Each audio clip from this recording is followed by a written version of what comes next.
Hello, how are you? भले चंगे।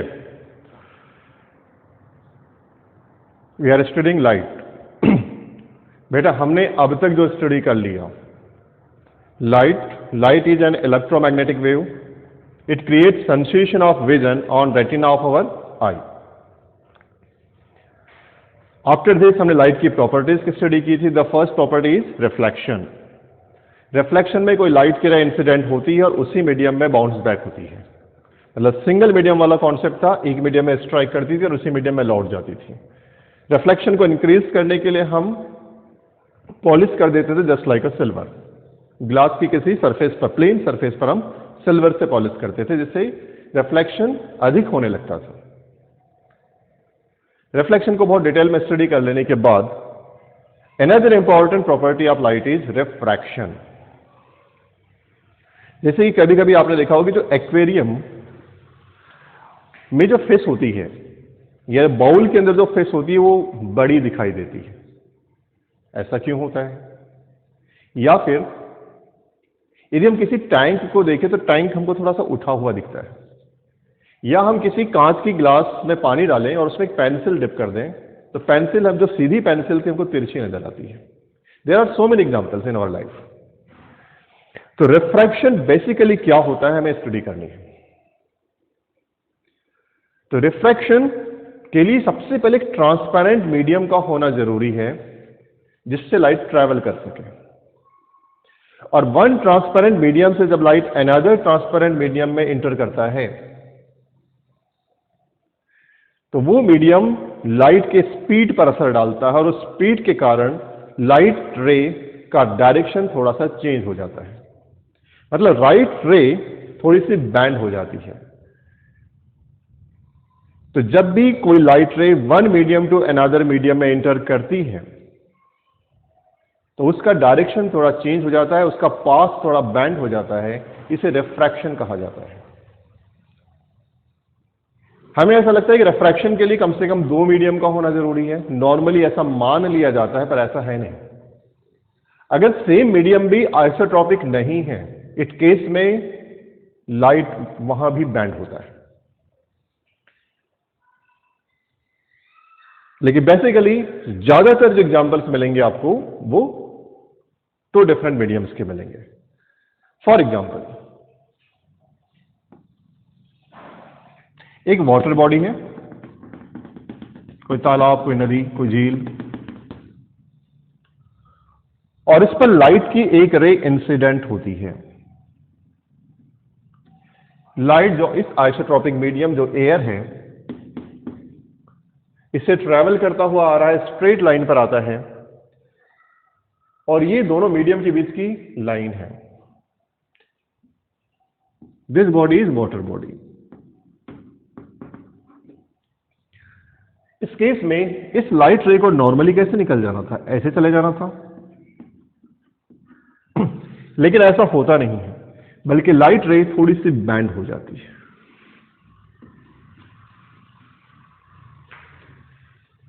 एक light रे जो इंसिडेंट हुई, इसे ऐसे ट्रेवल करना था, बट इसने ऐसे ट्रेवल किया, उसका डायरेक्शन चेंज हो गया। This is refraction of light.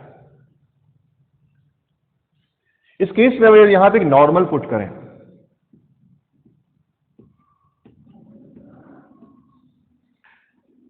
तो हम देख रहे हैं कि जो लाइट की रे आई थी इसे ऐसे जाना था, पर थोड़ी सी नॉर्मल के साइड में बैंड हो रही है। तो कभी रे नॉर्मल के साइड में बैंड होती है और कभी नॉर्मल से अवे, नॉर्मल से दूर बैंड होती है। इट डिपेंड करेगा उन टू डिफरेंट मीडियम्स की डेंसिटी पर। इसके लिए हम दो एग्जांपल्स लेते हैं। सपोज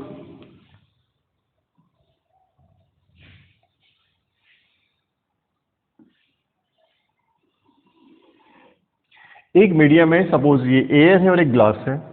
मान लेते हैं ये रेयरर मीडियम है और एक डेंसर मीडियम है,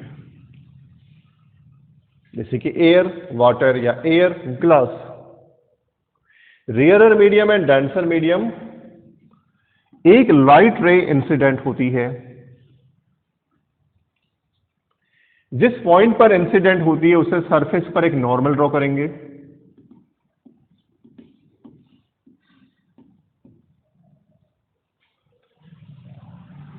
इस केस में लाइट रे जिसे कि नॉर्मली ऐसे जाना चाहिए था, अगर उसका पाथ चेंज नहीं होता, उसका डायरेक्शन चेंज नहीं होता तो ऐसे निकलती, लेकिन अब वो रे ऐसे पास हो जाएगी। तो इससे पहला कॉन्सेप्ट हम ले सकते हैं कि यदि कोई लाइट रे रेयरर मीडियम से डेंसर मीडियम में एंटर करती है, रेयरर मीडियम से डेंसर मीडियम में एंटर करती है, तो टूवर्ड्स द नॉर्मल बैंड होती है। यदि कोई लाइट रे रेयरर मीडियम से डेंसर मीडियम में एंटर करती है तो टूवर्ड्स द नॉर्मल, नॉर्मल की तरफ बैंड होती है। एग्जाम्पल क्या होगा? एयर, वाटर या एयर, ग्लास। इसका अपोजिट कॉन्सेप्ट भी हो सकता है। एक और एग्जाम्पल, सरफेस है और इस पर एक लाइट रे इंसिडेंट हो रही है, जस्ट लाइक दिस। इस केस में हम यहां पे एक नॉर्मल ड्रॉ करेंगे।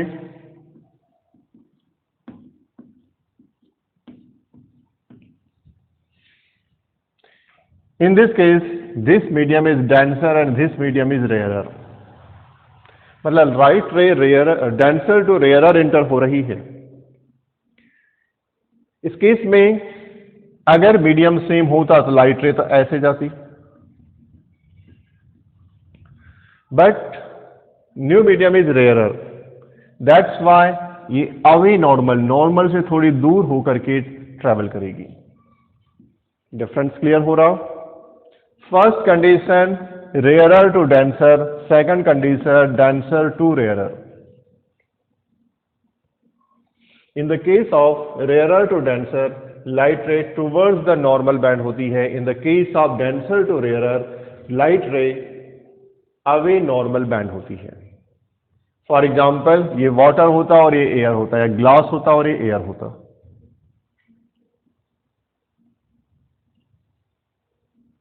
एकदम क्लियर?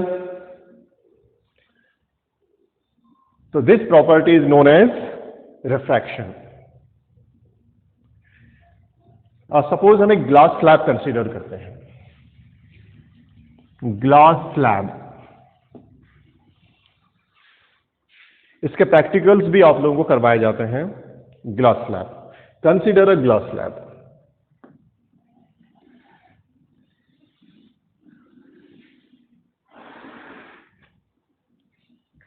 एक ग्लास स्लैब है और सपोज यहां पर एक लाइट रे एंटर कर रही है। एक ग्लास स्लैब है, मतलब दिस इज ग्लास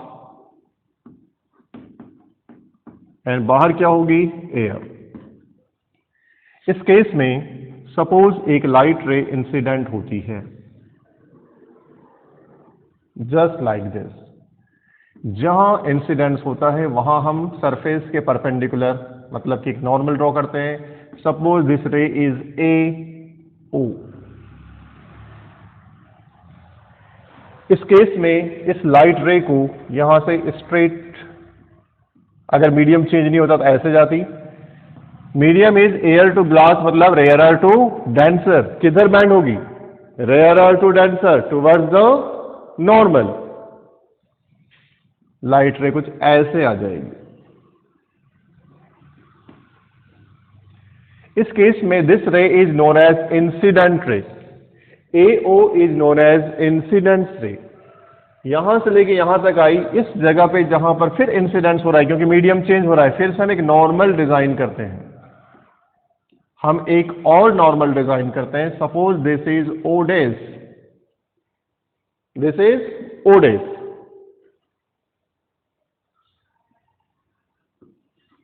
अब सोचें ओडेस में क्या हो रहा है? Denser to rarer. इस केस में नॉर्मल, इस रे को एक्चुअली जाना कैसे चाहिए था?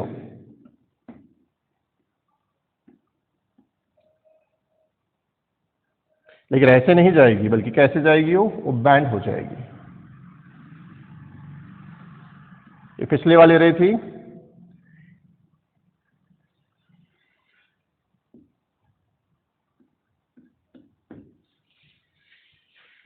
Suppose this is ODS B.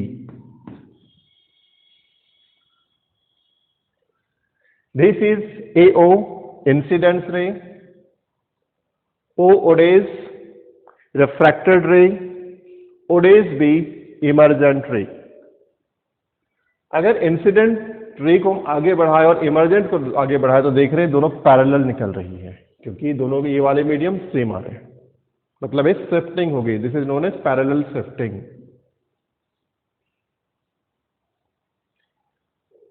ये कॉन्सेप्ट क्लियर हो रहा?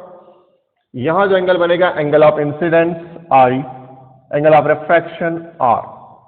आई एंड आर की वैल्यू सेम नहीं होगी जैसा रिफ्लेक्शन में होता था। सपोज इसको हम नाम दे दे I1 एंड इसे बोल दे R1। This is I2, this angle is I2 and this is R2। तो I1 और R1 की वैल्यू सेम नहीं होगी, I2 और R2 की वैल्यू सेम नहीं होगी। यदि medium rarer to denser enter करती है तो R1 is less than I1 होगा, अगर डेंसर टू रेयरर इंटर करती है तो I2 is less than R1 होगा।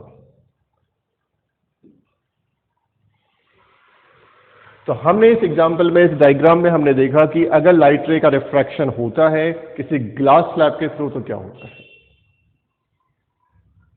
रिफ्रैक्शन के लिए लाइट की स्पीड रिस्पॉन्सिबल होती है, चूंकि अलग अलग मीडियम में लाइट की स्पीड अलग अलग होती है। तो यही वो फैक्टर है जो लाइट रे के डायरेक्शन को चेंज करने के लिए रिस्पॉन्सिबल होता है। और ऐसे बहुत सारे हमारे डेली लाइफ में एग्जाम्पल्स हैं जो रिफ्रैक्शन की कैटेगरी में आते हैं। तो फर्स्ट थिंग, हम रिफ्रैक्शन को अगर कंप्लीटली डिफाइन करना चाहें तो हम कैसे करें? How we can define refraction? Note करें,